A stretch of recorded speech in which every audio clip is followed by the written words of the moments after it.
Okay, so assalamualaikum everybody. I hope you all are fine. Today we are going to start addition law that is also based on probability. In the previous lecture we have covered the classical approach. What was basically the classical approach? The favorable outcomes in a specific event divided by a number of sample points in the entire sample space is defined as the classical approach of probability. We have discussed that how to define events, how to compute the probabilities by using the rule of combination, specifically when you can't enlist the sample points, and when sample points are quite large and it's impossible to enlist all of them. So you use a rule of combination in probability in order to determine that what sort of possibilities exist in that case. Today, we'll be practicing some more questions related to classical approach. We'll be interpreting the results and we'll be starting a new topic that is addition law. Coming towards the question, now what is asked in this question is all about in a poker hand, find the probability of holding 2 aces and 3 jacks. Poker hand की बात की जा रही है. That means you need to select 5 cards out of 52 cards and you have to compute the probability of holding 2 aces and 3 jacks. So, firstly, define the event. And what is the event? Event is defined as that 2 aces and 3 jacks are selected. And by using the classical approach is that the probability of an event A that is equal to number of sample points in an event A or the number of favorable outcomes in an event A divided by number of sample points in the entire sample space is what?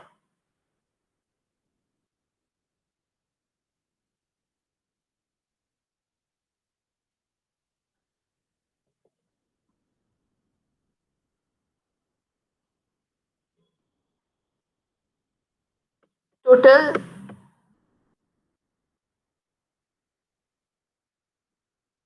two aces and 3 jacks. That means you have to select 5 cards out of these 52 cards. One category is of aces and the other category is of jacks. How many aces are there in total 52 cards? There are total 4 aces in 52 playing cards and there are total 4 jacks in 52 playing cards. Her suit में एक एक S होता है और एक एक Jack होता है. Now 4 plus 4 is not equal to 52. That means there exists another category जिसको आप others का नाम define करोगे और वो others आपके पास क्या है 52 में से ये 8 cards निकाल दोगे तो others की category define कर लोगे. That means total आपके पास कितने cards बन गए 44 other cards. ठीक है 44 plus 4 plus 4 is equal to total 52 playing cards. Now out of these 52 cards you have to select the 5 cards. अब 5 cards जो आपने select करने हैं उसमें probability निकालनी है कि जो 2 cards हैं वो aces हो and जो बाकी 3 cards हैं वो jacks हो. तो अगर आपके पास 2 cards aces के हैं 3 आपके पास jacks के हैं तो 2 plus 3 is equal to 5. That means no card will be selected from the others category. तो आप उसकी probability लिखोगे किस तरह probability of an event A is equal to 4C2 multiply by 4C3 multiply by 44C0 divided by 52C5. ये आपके पास A event की probability आ गई. ठीक है by using the classical approach. So simply you can see the solution में आपके पास क्या है कि 4 jacks में से आपके पास 4 aces में से 2 aces आपने select किए और 4 jacks में से 3 jacks आ गए तो 44 other cards में से कोई card select नहीं हुआ. तो उसको मल्टीप्लाई कर दो सारी पॉसिबिलिटीज को तो टोटल कितने सैंपल पॉइंट्स बनते हैं 24 सैंपल पॉइंट्स बनते हैं और number of sample points in the entire sample space आपके पास कितने बनते हैं आपके पास टोटल 52 कार्ड्स थे, 52 कार्ड्स में से पोकर हैंड सेलेक्ट करना था, दैट मीन्स 5 कार्ड्स की सिलेक्शन होनी थी, तो 52C5 is your number of sample points in the entire sample space. तो इन दोनों की आप रेशियो ले लोगे तो आपके पास क्या बनती है, वो प्रोबेबिलिटी ऑफ इवेंट ए की प्रोबेबिलिटी आ जाती है। ठीक है, so now coming towards addition law. Addition law आपके पास अब क्या है? Suppose you have two events A and B. I can just define the topic over here.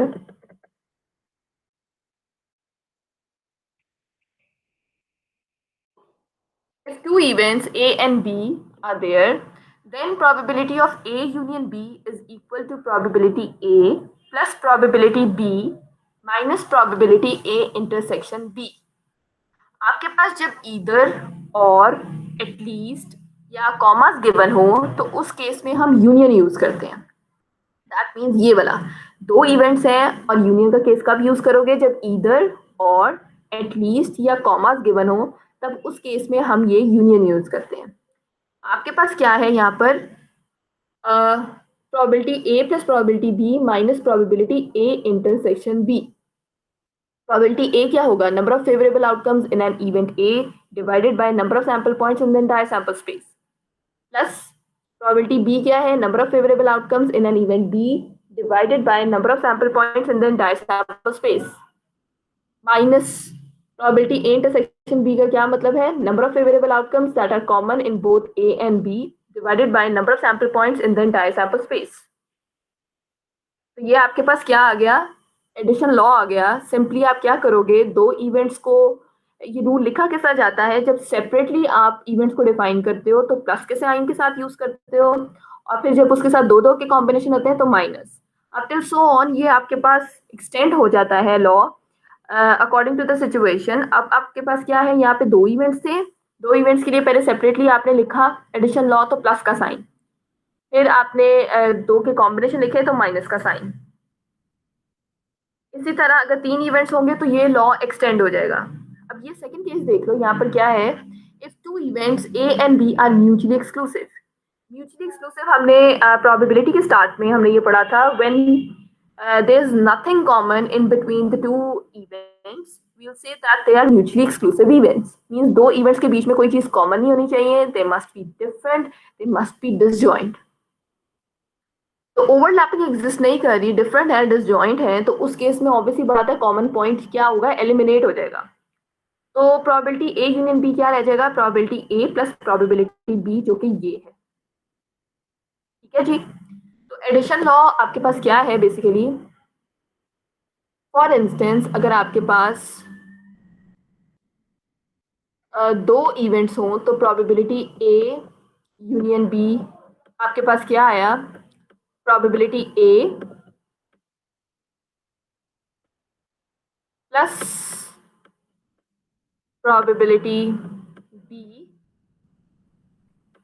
Minus probability A intersection B. ठीक है, and if you have suppose three events के लिए आप क्या करोगे? A union B union C. अभी किस तरह लिखोगे? That is equal to,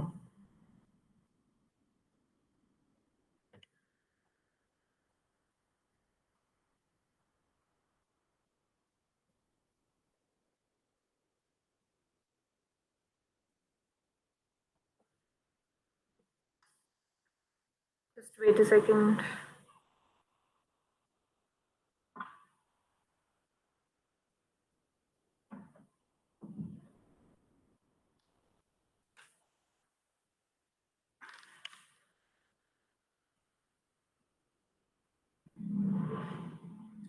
okay, इसको लिखोगे किस तरह आप?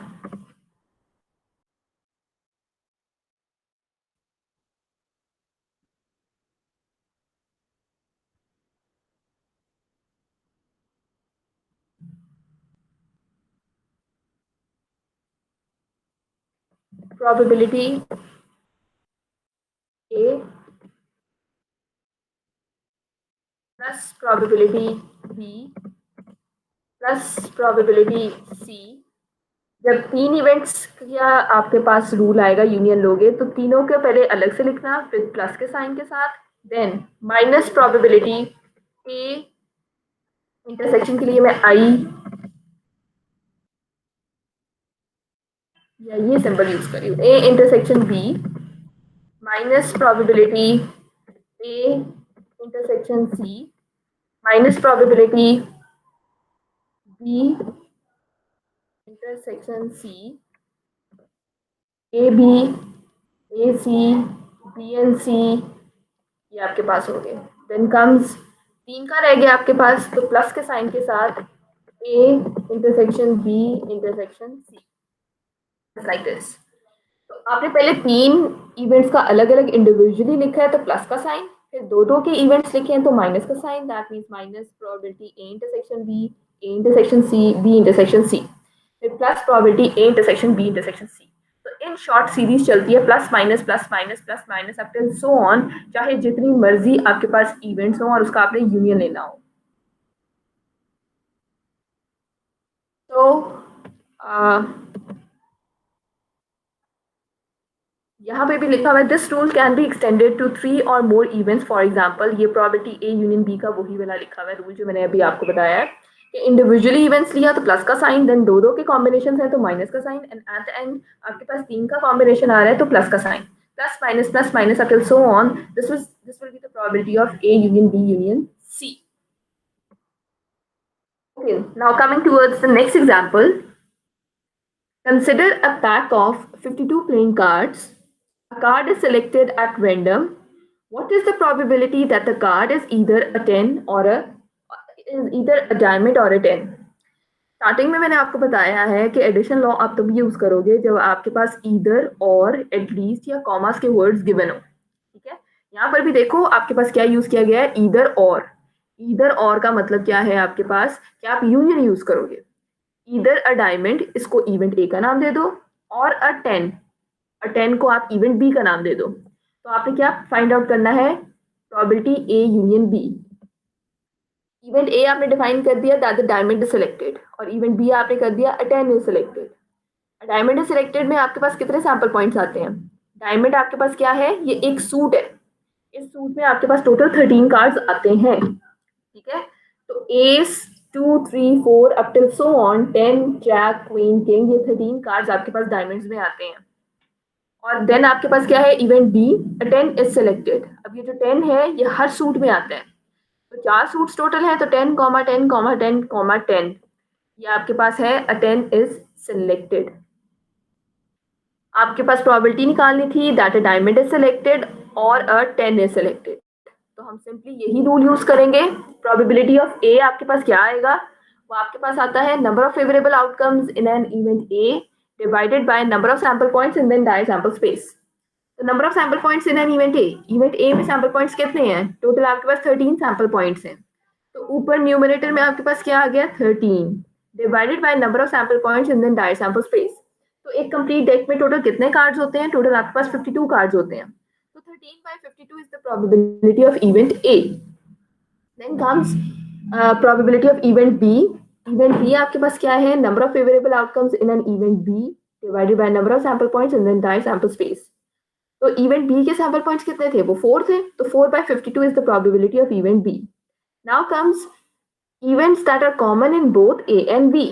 A और B के जो common points हैं, तो यहाँ पर देखिए ये जो 10 है और यहाँ का 10 ये कॉमन है, तो एक सैंपल पॉइंट ऐसा है जो कि कॉमन है ए एंड बी में, तो probability of A intersection B आपके पास क्या आएगा 1, जो कि एक सैंपल पॉइंट है जो कि इन दोनों में कॉमन है, और उसको डिवाइड कर दो number of sample points in the sample space जो कि आपके पास टोटल होते हैं 52, तो 1 by 52 is the probability of A intersection B. ठीक है जी, okay, now just you need to substitute all the probabilities in the given addition law, तो वो आपके पास probability A union B आ जाएगा। probability A की जगह 13 by 52, probability B की जगह 4 by 52 and probability A intersection B की जगह 1 by 52, and right after the simplification you'll get the probability that is equal to 16 by 52. All right, In order to practice some more questions, we have a question over here that is stated as the probability of a New York teenager owning a skateboard is 0.37. Okay, is 0.37. Of owning a bicycle is 0.81. And of owning both is 0.36. If a New York teenager is chosen at random, what is the probability that the teenager owns a skateboard or a bicycle? Wait a second, class.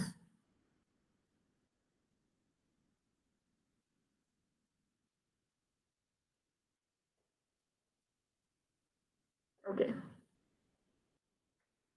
Now you need to define the events. आपके पास यहाँ पर क्या कहा जा रहा है?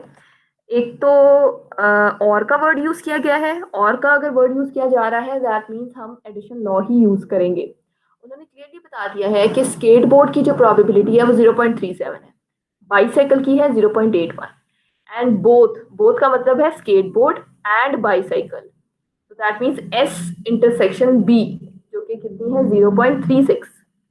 What is the probability that the teenager owns a skateboard or a bicycle? That means probability निकालनी है S और के लिए union S union B।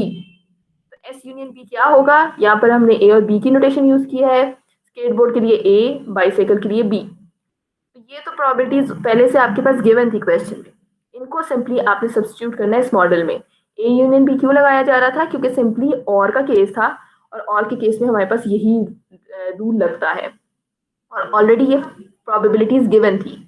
The probability that he owns a skateboard is equal to 0.37 and he owns a bicycle is 0.81, and if he owns both the skateboard and a bicycle is 0.36, and right after the simplification you'll get the probability of A union B।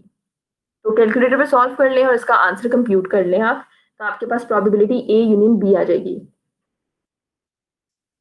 Now coming towards the next example, in a pet store there are 9 puppies, 9 kittens, 4 gerbils, and 7 parakeets.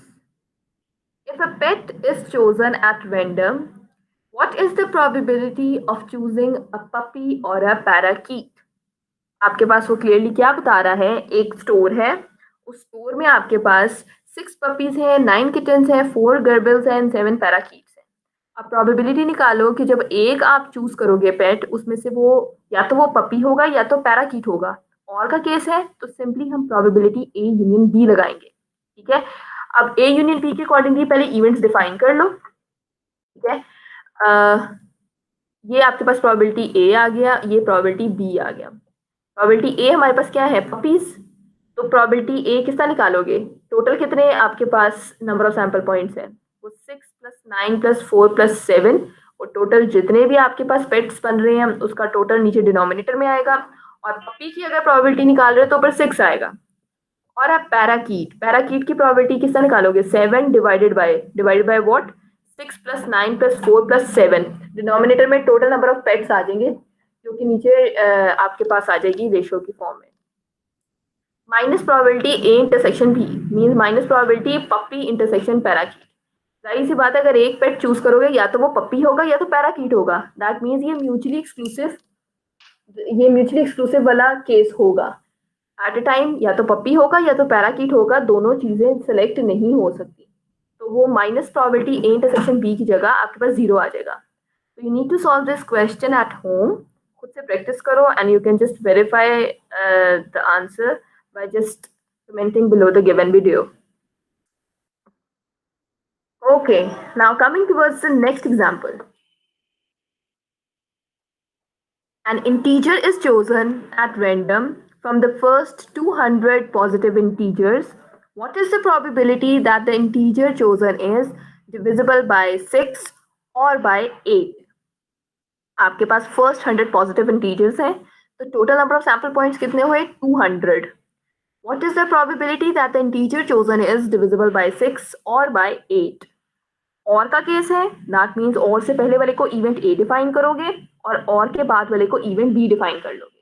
ठीक है, तो आपने क्या करना है, पहले sample points define कर लो। 1 से लेकर 200 पॉजिटिव इंटीजर्स हैं, तो वो 1 से लेकर 200 तक बनते हैं। तो number of sample points in the entire sample space कितने हो गए, 200। इवेंट ए आपके पास क्या है, integer chosen is divisible bye 6, और इवेंट बी आपने डिफाइन कर दिया that the integer chosen is divisible by 8। और से पहले वाले को इवेंट ए का नाम और के बाद वाले को इवेंट बी का नाम दे दिया। हमने प्रोबेबिलिटी क्या निकाली थी, ए यूनियन बी, जो कि किसके इक्वल होता है, probability A plus probability B minus probability A intersection B. तो प्रोबेबिलिटी ए किस तरह निकालोगे, प्रोबेबिलिटी ए है number of favourable outcomes in an event A. तो इवेंट ए के फेवरेबल आउटकम्स किस तरह आएंगे आपके पास, सिंपली 200 को अगर 6 पे डिवाइड कर दिया जाए, means total number of sample points 200 है, 6 पे डिवाइड कर दो, हमें पता चल जाएगा 33 सैंपल पॉइंट्स ऐसे हैं जो कि 6 के टेबल में आते हैं out of these 200 positive integers. एक चीज याद रखनी है, पॉइंट और पॉइंट के बाद वाले को आपने इग्नोर करना है, बिकॉज एग्जैक्टली टोटल सिर्फ 33 नंबर्स ही होंगे जो कि इस 6 के टेबल में आते होंगे। ठीक है, इसी तरह same goes for B, the integer chosen is divisible by 8। तो 200 को 8 पे डिवाइड करो, आपके पास टोटल 25 सैंपल पॉइंट्स ऐसे हैं out of these 200 positive integers जो कि 8 के टेबल में आते हैं। तो इन दोनों को डिवाइड किया, आपके पास ये आ गया। अब आपने निकालना है probability A intersection B. A intersection B का मतलब है कि 200 पॉजिटिव इंटीजर्स में से ऐसे कितने इंटीजर्स हैं जो कि 6 पर भी डिविजिबल है एंड वो 8 पर भी डिविजिबल है। तो हम लोगों ने एक चीज पढ़ी थी, एलसीएम, लीस्ट कॉमन मल्टीपल। तो वो किस तरह हम कंप्यूट करते थे,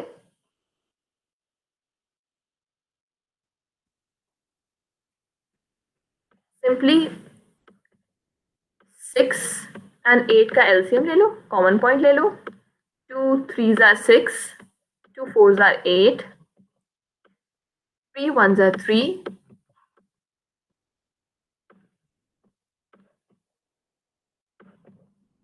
4 1s are 4। तो 2 3s are 6, 6 4s are 24। Now 24 आपके पास क्या आ गया, LCM.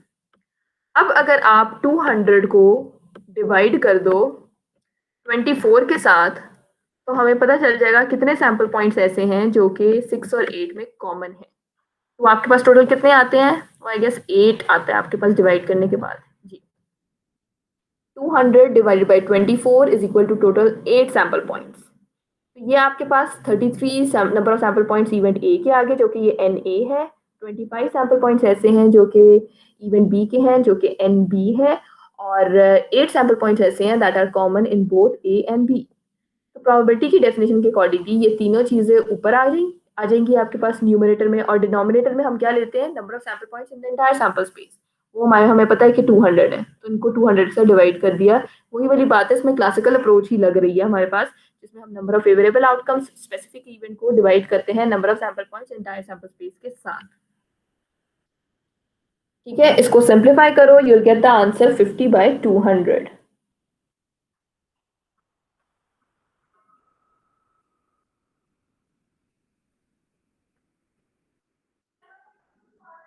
Okay, now coming towards the next example, a card is drawn at random from a deck of ordinary playing cards.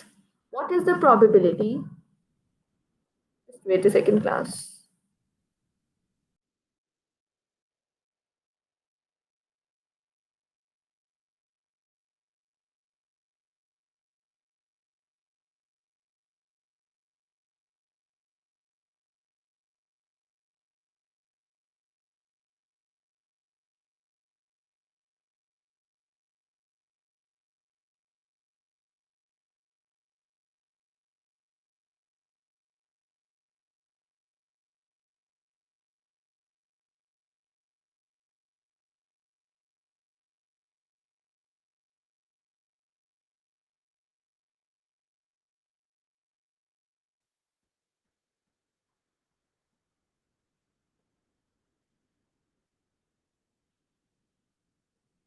Okay, so just you need to substitute all the probabilities and you'll get the answer 50/200. So this is the probability of probability that that an integer is chosen and it's divisible by either a 6 or by 8. A card is drawn at random from a deck of ordinary playing cards. What is the probability that it is a diamond, a face card or a king? अब आपके पास question में clearly पता चल रहा है कि commas given है और का केस है और कितने इवेंट्स हैं, 3 इवेंट्स हैं। या तो वो डायमंड होगा, या तो वो फेस कार्ड होगा, या तो वो किंग होगा। अगर 3 इवेंट्स हैं तो वो 3 इवेंट्स का एडिशन लॉ यूज करोगे आप। तो सिंपली आपके पास एडिशन लॉ क्या है, probability A union B union C, जो कि किसके इक्वल है, probability A plus probability B plus probability C minus probability A intersection B minus probability A intersection C minus probability B intersection C plus probability A intersection B intersection C. तो ये addition law आप use करोगे। अब addition law लिखोगे किस तरह इसका,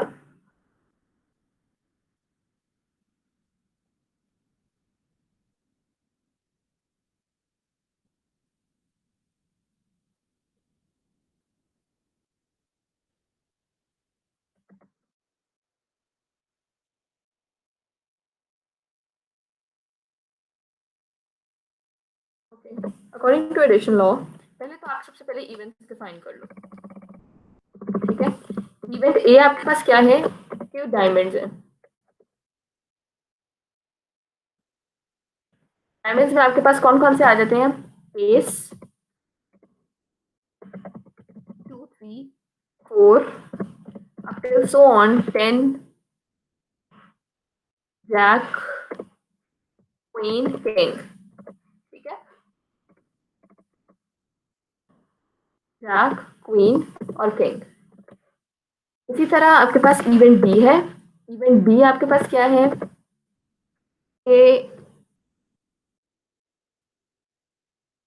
it's a face card. Face card में आपके पास jack queen king, jack queen king, jack queen king, jack queen king. हमारे पास मैंने स्टार्टिंग के लेक्चर में आपको बताया था फेस कार्ड्स कौन से होते हैं, जैक क्वीन और किंग। और ये तीनों कार्ड्स हर सूट में होते हैं और टोटल कितने सूट्स हैं, 4 सूट्स हैं। तो 3 into 4 टोटल ये 12 फेस कार्ड्स बनते हैं आपके पास। देन कम्स इवेंट सी। इवेंट सी में आपके पास क्या है, it's a king. It's a king का मतलब है वो हार्ट का भी हो सकता है, डायमंड का भी हो सकता है, क्लब का भी हो सकता है और स्पेड का भी हो सकता है। ये चारों किंग्स आपके पास एक कंप्लीट सूट में होते हैं। ठीक है, तीनों इवेंट्स आपने डिफाइन कर दिए हैं एडिशन लॉ के accordingly. Just we can simply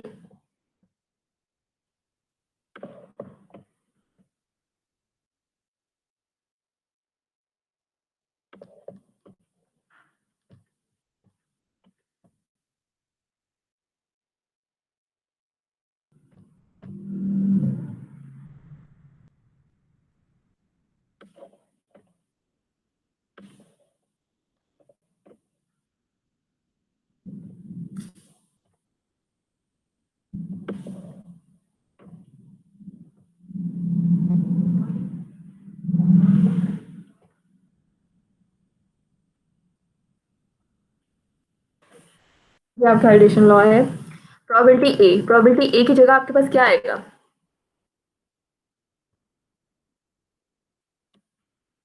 ji probability A आपके पास क्या है, डायमंड्स। डायमंड्स के टोटल कितने कार्ड्स हैं, 13। 13 कार्ड्स हैं तो प्रोबेबिलिटी ए की जगह क्या आ गया, 13/52। प्रोबेबिलिटी बी, बी में आपके पास टोटल कितने कार्ड्स हैं, number of favourable outcomes in an event B, वो आपके पास टोटल 12 है और प्रोबेबिलिटी की डेफिनेशन के accordingly total number of sample points 52 है। प्रोबेबिलिटी सी, सी आपके पास क्या है, किंग्स। किंग्स कितने हैं, 4 और 4/52।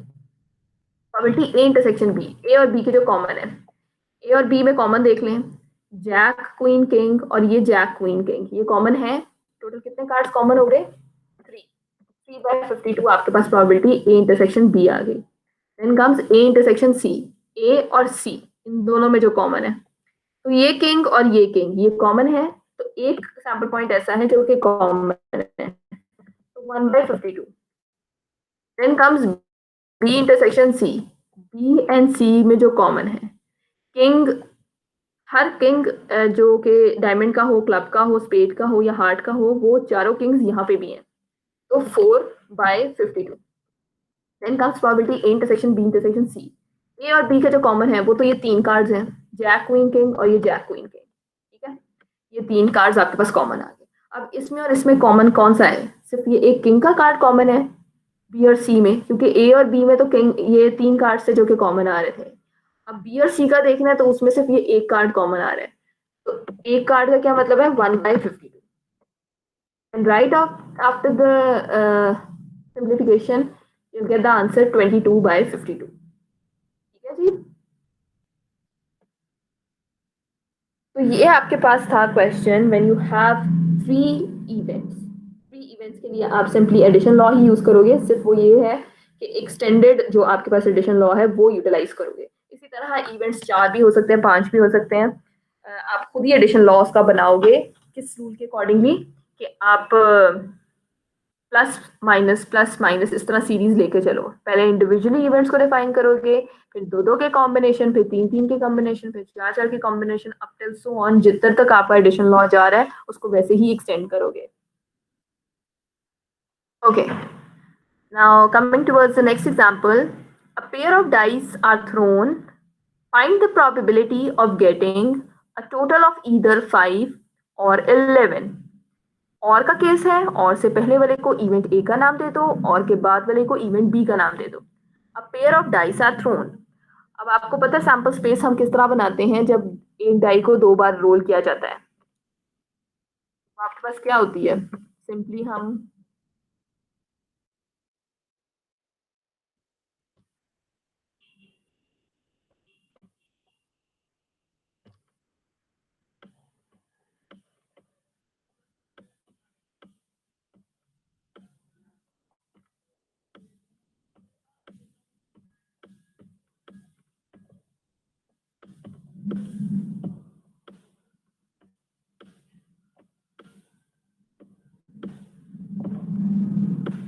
ठीक है 1,1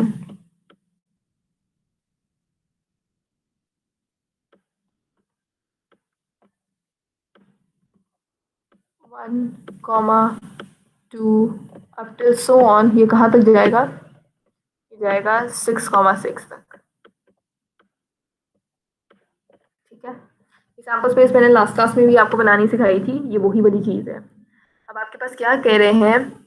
find the probability of getting a total of either 5 और 11। तो ईदर 5 को इवेंट ए का नाम दे दो और इवेंट बी को नाम दे दो अ total of 11। A total of 5 का मतलब है दोनों आउटकम्स को ऐड करो, और दोनों आउटकम्स को जब ऐड करोगे उसका सम 5 आना चाहिए। तो 1,4 2,3 3,2 4,1 ये सारे वो सैंपल पॉइंट्स हैं जिनको जब ऐड करते हो out of these 36 sample points, ये टोटल 36 सैंपल पॉइंट्स बनेंगे। मींस 1+1 क्या है? 2, 1+2 क्या है? 3। तो आपने वो वाले सैंपल पॉइंट चूज करने हैं जिनको जब आप ऐड करो उसका सम क्या है? 5i। मीन्स टोटल क्या है? 5i। तो वो चार सैंपल पॉइंट्स ऐसे हैं जिसमें टोटल करने से आपके पास 5 ही आता है। और ये 11 के हैं, ये दो सैंपल पॉइंट्स ऐसे हैं जिनको जब ऐड करो तो उनका सम क्या आता है? 11। तो आपके पास एडिशन लॉ के अकॉर्डिंगली यही चीज ही रूल लगेगा एडिशन लॉ। प्रोबेबिलिटी ए क्या है? 4/36। टोटल 36 सैंपल पॉइंट्स हैं, उसमें से 4 ऐसे हैं जिसका सम करो तो वो 5 आता है। और प्रोबेबिलिटी बी आपके पास क्या है कि total number of favourable outcomes in an event B, जो कि कितने हैं? 2 सैंपल पॉइंट्स हैं। 2 को डिवाइड कर दिया number of sample points entire sample space के साथ, जो कि 36 सैंपल पॉइंट्स है। अब फिर ए इंटरसेक्शन बी की प्रोबेबिलिटी, इन दोनों में जो कॉमन है उसकी प्रोबेबिलिटी। तो इन दोनों इवेंट्स में कुछ भी कॉमन नहीं आ रहा, दैट मीन्स ये म्यूचुअली एक्सक्लूसिव है। Nothing is common in between both of these events, so we just say that they are mutually exclusive. तो उसको simplify कर लो and you get the probability 1/6। 1/6 किस चीज की probability? That getting a total of either 5 or 11। ठीक है जी। So this was all regarding addition law. Now we'll be starting a new topic that is based on conditional probability. Okay. Now what is conditional probability? The probabilities associated with a reduced sample space are called conditional probability. Sometimes हमारे पास क्या होता है, कोई additional information आ जाती है and just because of that additional information हमारी sample space reduce होती है. तो उस reduce sample space से related जब भी आप probabilities निकालोगे उसको conditional probability कहा जाता है. I repeat it again कि आपके पास क्या होता है, समटाइम्स कोई एडिशनल इन्फॉर्मेशन आती है and just because of that additional information आपकी सैंपल स्पेस रिड्यूस हो जाए और उस रिड्यूस सैंपल स्पेस से रिलेटेड जब भी प्रोबेबिलिटीज निकालोगे उसको कंडीशनल प्रोबेबिलिटी कहा जाता है. तो कंडीशनल प्रोबेबिलिटी का फॉर्मूला आपके पास क्या है, प्रोबेबिलिटी ए गिवन बी. इस स्लैश को जो है हम गिवन बोलते हैं. तो प्रोबेबिलिटी ए गिवन बी आपके पास क्या है, probability A intersection B divided by probability B. Given से नीचे जो भी इवेंट होगा वो हमेशा नीचे डिनोमिनेटर में आएगा और जो ये दो इवेंट्स होंगे उसकी इंटरसेक्शन ऊपर आएगी. गिवन का मतलब क्या है कि एक एडिशनल इन्फॉर्मेशन है जो कि ऑलरेडी आपके पास गिवन है. ये इवेंट बी पहले अकर हो चुका है, आप ए की प्रोबेबिलिटी निकाल रहे हो. गिवन से नीचे जो भी होगा इसका मतलब है ये वाला इवेंट पहले अकर हो चुका है और आप ऊपर वाले इवेंट की प्रोबेबिलिटी डिफाइन कर रहे हो. इसी तरह प्रोबेबिलिटी बी गिवन ए का क्या मतलब है, probability A intersection B divided by probability A. जो चीज नीचे गिवन में होती है वही चीज नीचे डिनोमिनेटर में आती है. ए इंटरसेक्शन बी कर लो या बी इंटरसेक्शन ए कर लो, दैट मेक्स नो डिफरेंस. एक और ए एंड बी के कॉमन देख लो या बी एंड ए का कॉमन देख लो, एक ही बात है. तो इन दोनों फॉर्मूलाज में क्या डिफरेंस है, ए गिवन बी का मतलब है इवेंट बी पहले अगर हो चुका है आप ए की प्रोबेबिलिटी निकाल रहे हो और बी गिवन ए का मतलब है इवेंट ए पहले अगर हो चुका है आप बी की प्रोबेबिलिटी निकाल रहे हो. These are the two formulas of your conditional probability. You can just make amendments according to the given events या जिस तरह भी आप events को define करोगे उसके accordingly इसमें changes करोगे. Okay, now coming towards the question, two coins are tossed. What is the probability that two heads result given that there is at least one head? दो कॉइन्स आपने toss किए हैं, probability निकालो कि दो heads result करें given that at least one head appears. तो जब भी आपके पास इस क्वेश्चन की क्या पहचान है, गिवन का वर्ड जब आएगा तो दैट मीन्स आप कंडीशनल प्रोबेबिलिटी लगाओगे. गिवन से पहले वाले को इवेंट ए का नाम दे दो, गिवन के बाद वाले को इवेंट बी का नाम दे दो.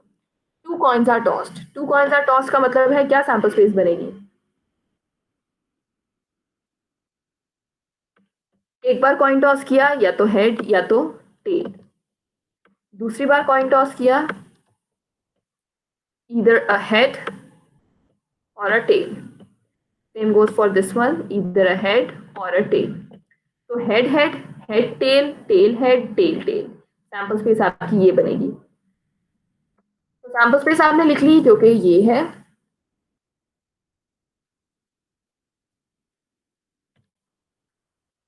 head head, tail head, head tail, tail tail if two coins are tossed. अब इवेंट ए आपने डिफाइन कर लिया जो कि गिवन से पहले वाला था, वो क्या है, two heads result. Two heads result में आपके पास कौन सा सैंपल पॉइंट आएगा, वो यही वाला सैंपल पॉइंट आएगा कि दोनों बार आपका हेड आए तो वो एक सैंपल पॉइंट एग्जिस्ट करता है जो कि ये है. और गिवन के बाद था at least one head appears. At least one head का मतलब है मिनिमम वन हेड और मैक्सिमम जितने हेड्स हैं वो सारे. तो मिनिमम वन हेड जो है वो हेड टेल टेल हेड और मैक्सिमम टू हेड्स तक जाएगा. तो ये तीन सैंपल पॉइंट्स. आपने क्या प्रोबेबिलिटी निकालनी थी, आप इसको अभी ठहर जाए, आपने किस चीज की प्रोबेबिलिटी निकालनी थी, ए गिवन बी की. उन्होंने कहा है find the probability that two heads result given that at least one head appears. ठीक है, जरूरी नहीं है कि आपसे कहा जाए what is conditional probability that two heads result given that at least one head appears. Given के वर्ड से पता चल रहा है कि हमने कंडीशनल प्रोबेबिलिटी यूज करनी है. तो आपके पास फॉर्मूले के अकॉर्डिंग ये दोनों इवेंट्स की इंटरसेक्शन लिया, कॉमन पॉइंट लिया, उसको डिवाइड कर दिया, जो चीज नीचे गिवन में होती है वही चीज नीचे डिनोमिनेटर में आ जाती है. तो probability A intersection B, A and B के जो कॉमन पॉइंट्स हैं तो वो हेड हेड और हेड हेड सिर्फ एक ही सैंपल पॉइंट है जो कि कॉमन है दोनों इवेंट्स में. तो वो आपके पास 1/4, टोटल कितने थे, 4 सैंपल पॉइंट्स थे तो नीचे डिनोमिनेटर में 4 आ गया, divided by probability B. B में कितने सैंपल पॉइंट्स हैं, 3, तो 3 ऊपर आ गया और total number of sample points कितने हैं, वो 4 है, 3/4. Right after the simplification, you'll get the probability 1/3. So this was all about today's lecture. What we've covered in today's lecture, we have practiced different questions related to the classical approach of probability. We have started addition law. Addition law में आपके पास दो या दो से ज़्यादा events हो union के case होता है उसमें, और ईदर और एटलीस्ट या कॉमर्स गिवन हो तभी हम एडिशन लॉ यूज करते हैं। Then comes the conditional probability. Conditional probability में आपके पास कोई एडिशनल इन्फॉर्मेशन आती है, just because of that additional information आपकी अगर सैंपल स्पेस रिड्यूस हो जाए, उस रिड्यूस सैंपल स्पेस से रिलेटेड जब भी प्रोबेबिलिटी निकालोगे उसको कंडीशनल प्रोबेबिलिटी कहा जाता है। ठीक है जी।